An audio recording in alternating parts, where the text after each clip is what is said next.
Here's what it's likely going to do when it's missing. You can hear it kind of sounds like it's skipping.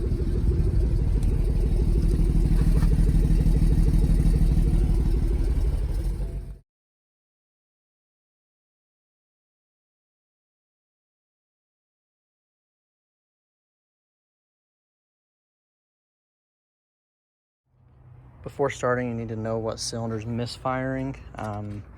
Typically I use my scanner on my MG Flasher app to figure that out, but there's another way you can do it. If you start your car and leave it running, you can actually unplug the coils as you go. So unplug cylinder 1 coil, and if it doesn't get any worse, then you know it's that coil. If it stays the same, or if it gets worse, then you know it's not that one. You just go until you unplug one and it feels like it's staying the same. It doesn't change the idle, and you'll know it's that cylinder. Once you do that, you need to rule out if it's the coil or if it's the spark plug. So swap that coil with the other coil, and if it changes cylinders that is misfiring, then it's the coil. And do the same with the spark plugs, and then you'll know. And if neither of those are it, then the last known culprit really for something simple is the injector. You could have other issues, but if it's not an injector, then you got bigger problems. So after that, to test if it's the injector, you can actually put a fresh spark plug in that cylinder and start it and run it for a second. And if you pull it out and it's soaking wet and smells like fuel, you know an injector is stuck open. If not, then it still could be the injector. It could be stuck closed or not firing. But that's how most of these injectors fail. All right, jumping right into the replacement. So you basically need to start off by disassembling. So unplug all the coils. I don't think you need to pull them out, but if you do pull them out, it doesn't really matter. So pull out the coils too if you want. And all you really need to do is take off this wiring bit right here. So there's a couple bolts holding that on right there, and then it just snaps off of that, off of the fuel rails.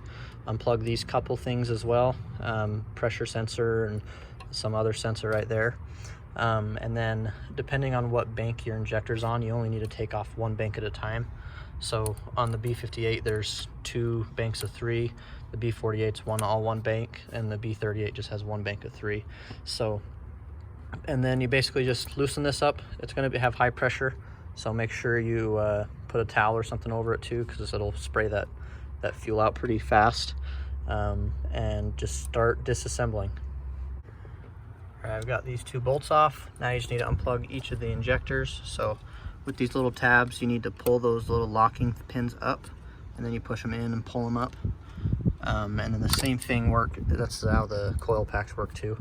So unplug all those, and then once you have those unplugged, just flop this whole harness over out of the way. All right, all the injectors are unplugged, the harness is folded out of the way. I pulled the coils out too, just to make it a little easier to access. My injector that went bad is cylinder number 1.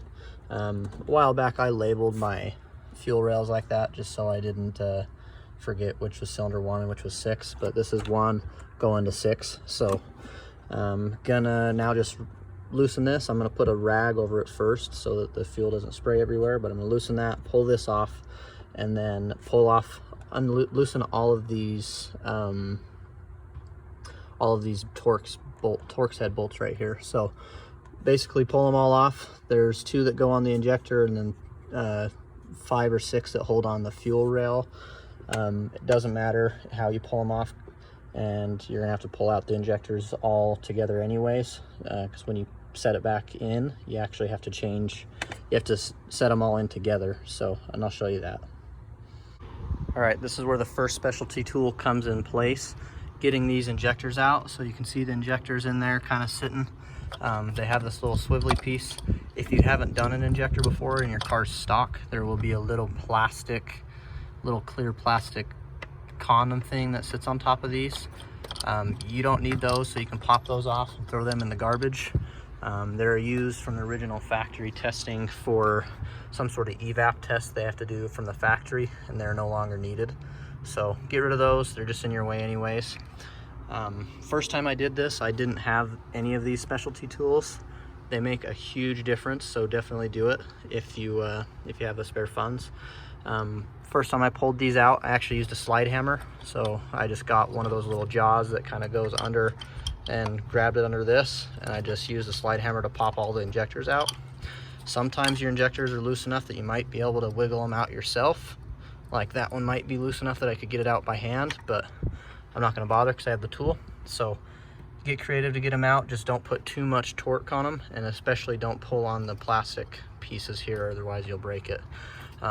All three in the bank have to come out, so everything in the bank has to come out because you have to reset them in there perfect. You can't leave them where they're at, it won't work. Just take them all out, otherwise you'll be fighting issues in the future. So I'm gonna set up the tool and show you how that works. So start off by taking these little guys, pop them on there like this, and then you just give them a 90-degree rotation, and then that locks them to the injector. You just need to do that on all 3 or 4 depending on what engine you're doing this on. Just slides on and then give it a little twist. Sometimes you got to go the opposite way, but yep, just twist them on there and then it locks it in so that they don't come off.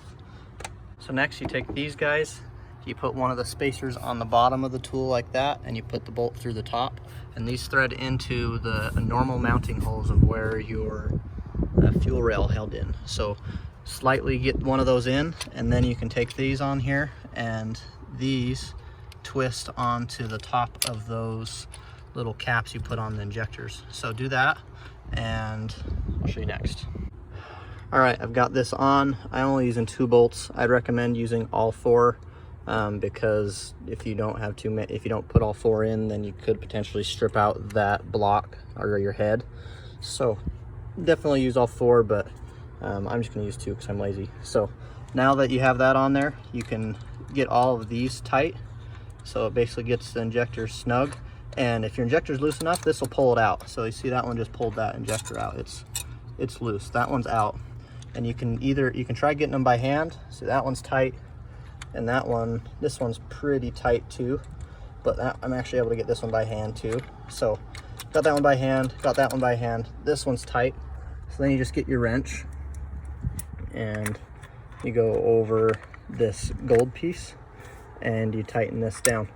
Basically what this does is it actually pulls up. So you can see as you turn right, it goes up, so it's a left-handed thread. And it pulls up on the injector, and that will pull the injector out of its seat once you get to the point that you can thread that on, and now you can see that's loose. So now all 3 injectors are loose. Super easy. You can do it other ways. I've done it with a slide hammer. I've done it by just pulling on them, done it with pliers. This is the easiest way though. So now you just need to loosen your bolts on both sides, and then you can pull all this out and you're done with this tool at this point. All right, now all the injectors are loose and I can pull them out by hand. So don't pull them out yet. You need to remember where they go. So if you're only replacing one, the other 2 need to go back in the same cylinder because there's coating in the ECU based off of each injector. I don't know if it's for flow rate or what it's for, but each cylinder has its own coating for each injector. So pull them out, remember where they went and which cylinder they go in, and go over the bench. Every single one of these is going to need to come out. Okay, so injectors are on the table. I have them labeled 1, 2, 3, so I remember which one goes what. This is the one I replaced like 2,000 miles ago, so that's super annoying that I'm already back in the same bank. So now we need to replace these seals. So these little seals on the end, they're super hard plastic. They're like nylon or something. They need to be replaced every time you pull these injectors out. Some people get away with not replacing them, others don't. So it's easy enough to replace them while you have them out, so you might as well do it because each of those is like $2 or something. So we need to take the old ones off. To take the old ones off, all you have to do is just cut that with a razor blade and it'll pop right off. So just be very careful not to gouge the injector metal piece on the bottom, or whatever it's called, and cut off that little plastic piece slowly and pop all of them off. This is the bad injector, it's stuck open, so I'm gonna be getting rid of that and replacing it with a new one. Okay, so I've got them cut. As you can see, it's just pretty easy cut, and then they come right off like that. Those are for the trash now. So now you just need to clean these up with some isopropyl alcohol. Just clean the ends, and this is the new one. All right, now that you've got these seals off, you need to put the new ones on. This is where the next specialty tool comes in. This is like 80 bucks on Amazon. I'll link it in the description so you can get it. Recommend it because it makes it 100 times easier. Like, this is probably the one tool that I'd say probably get it if you're not going to get the other piece. There is a DIY to get these seals on, but this is so much easier. So basically you have these new seals. They're hard rubber and they need to be stretched around the injector, put into that little seal galley, and then they have to be recompressed, because once you stretch them, they don't go back. They're not like O-rings or rubber. They're hard plastic. So I'll show you how to use this tool. It's pretty simple. And then I might take a video of a DIY way to do it. If I don't, I will link another guy's video in the description. It's pretty easy. You can use a ballpoint pen to do it, and some tape. It's just a lot slower and not as consistent results. But on to the next one. All right, to get the injector on, all you need is these two pieces and this tool. So basically you just put this over your little seal over that, and you take your tool and you go down until it goes all the way down to the bottom. And once you've pressed it all the way over, then you move it onto this one and you press it onto this tool. And then from that, you take this and put it over the injector. I'll show you that. Okay, so I got it. You push down on this black piece, and then once you're done, you can pull this black piece like this and it will spit that out. Now you need to put it onto this one. Okay, so that one has a little divot so it can get pressed onto the end of the injector. Press it on there, and then you just go and push that, and you push that injector on, or the seal on. Okay, so now you can see the seal's on, but it's really loose. It's not near as tight as it should be. You see that one, that's super tight. So now we have to compress that seal to make it tight. If you put it in the engine like this, it won't seal. This is where these pieces come in. So basically they're little dies that compress this in stages. So you go this one, this one, this one, basically the biggest hole down to the smallest hole. You basically just take this and you just push it over the end of the injector like that, and it compresses that seal down to the right size. And then you go to the next one, and then you go to the next one, and then it's done. Okay, so now you can see it's on there. It's still a little bit loose, but it's tight enough. You can compare it to the stock injector and just kind of feel how your new stock injector works. As long as it's about that same, then it'll be fine. So I'll do the rest and we'll move to the next step. All right, now before you move forward, take pictures of these numbers on this injector, both sides, because you will need them when you're going to coat it, or if BMW codes it for you, you will need them for them. So take pictures of those. When I have them out, I take pictures of all three and write on the picture which injector or which cylinder it's for. That way I can just verify it's all correct when I'm coating it. So make sure you do that, otherwise you will be pissed. Okay, so I got my pictures taken. Now we need to put the injectors onto the fuel rail. This is where the next specialty tool comes in. This is this little spacer tool. I will link it in the description. I'll also link a 3D printable version that I did for the last time I did it if you want to do that. And then I'll show you what you do next. Okay, so I got all the injectors just hand threaded onto the rail right now. They're super loose. There's only 1 or 2 threads on each of these.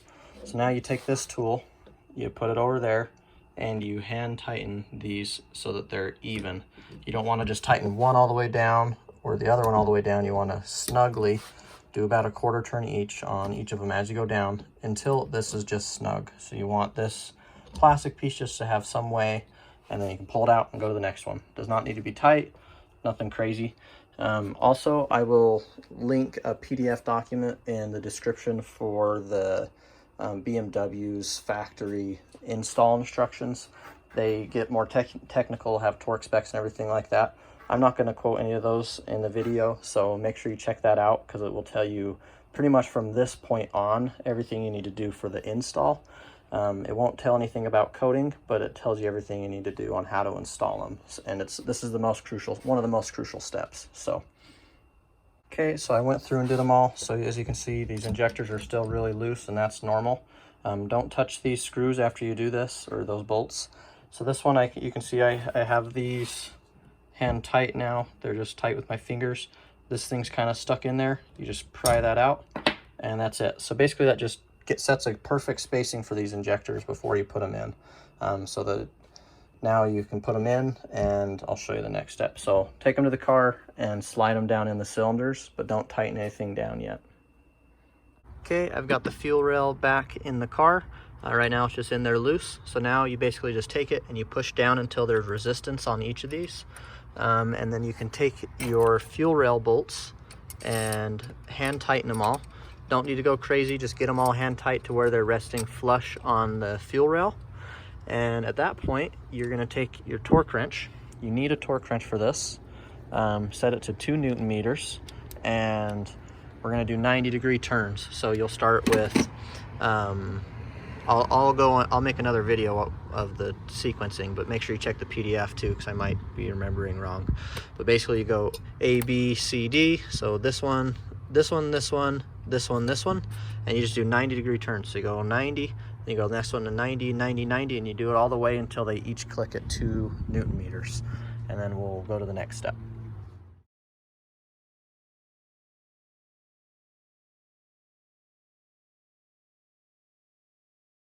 Okay, so I've gotten them all hand tight. They're can't get them any tighter with my hands without trying too hard. So now is when you take your torque wrench.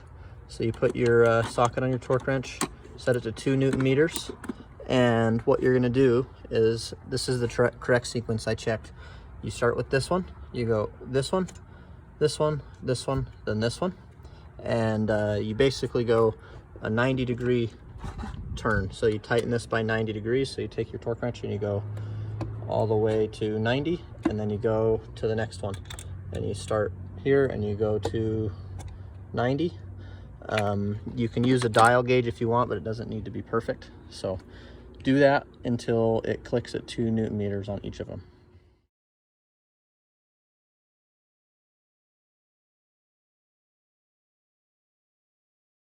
Okay, now that I got that done, you set your torque wrench to 5 Newton meters, and you go through and you tighten them in the same order, all to 5 Newton meters.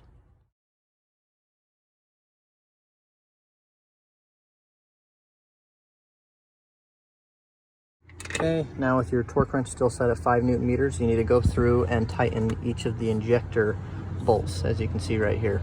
So start from here and work your way to the back. Basically do 90-degree increments as well until each of them are at 5 Newton meters.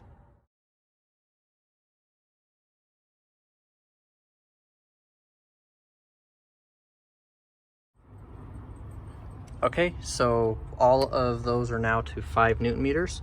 Now you need to take your, they ask you to do this with not a torque wrench or a ratchet because it could be off, but basically you can do a horizontal mark on each of these bolts, and you need to turn it until it's vertical. So you need to do one more 90-degree rotation on every single one of the bolts.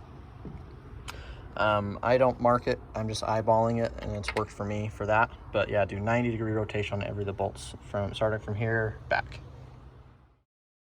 Okay, now once that's done, now you need to go through and loosen, completely take out or make them so they're completely loose, all of the mounting bolts. So this one, this one, this one, and this one, right there. And do it in order as well. So start with this one and that one and just slowly loosen them all up. And then once you get them all off and loose, you go back through and you start in the same order. You go A, B, C, D, and you tighten them all back to 5 Newton meters. So I'm gonna get them loose and we'll go next.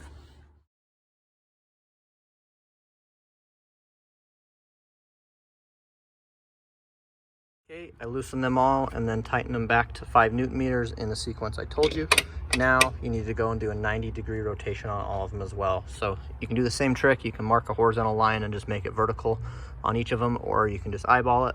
I eyeball it, but if you want it to be perfect, mark your line and make it vertical, or you can go get an angle gauge that you can attach to your socket if you want to get real anal about it. So do that next. All right, so the hard parts are over. This is all done. All you got to really do now is just put your fuel line back on and get back putting everything else together. So do up all your clips, do your stuff, and just reverse what I told you on how to take everything apart. And after that, we can go ahead and start the car. So we'll jump to that next. All right, everything is put back together. Go ahead and leave your engine cover off for now because you want to check for fuel leaks once you start it up. But basically go and clear your codes for your ECU if you had misfire codes, and start it up and make sure this fixed your issue. All right, so the car started. There is no more misfire. Everything seems to be running okay. It's normal BMW chicken that you hear, but I'm not seeing any fuel leaks either. So high pressure line must be good. Everything's dandy. So go ahead and put your engine cover back on. You can drive your car as is without coating it. I have done it for a couple months after replacing an injector, put a few thousand miles on it. I didn't notice any issues. So if you don't want to do the coating part, you're probably okay with it, but I recommend at least doing it. Any reputable shop should be able to do it with their scan tool, or you can take it to BMW. I'm gonna put in a DIY recoating video. I might put it in this one, I might not. So if that comes up next, that's how to do it. Otherwise, keep a lookout for that.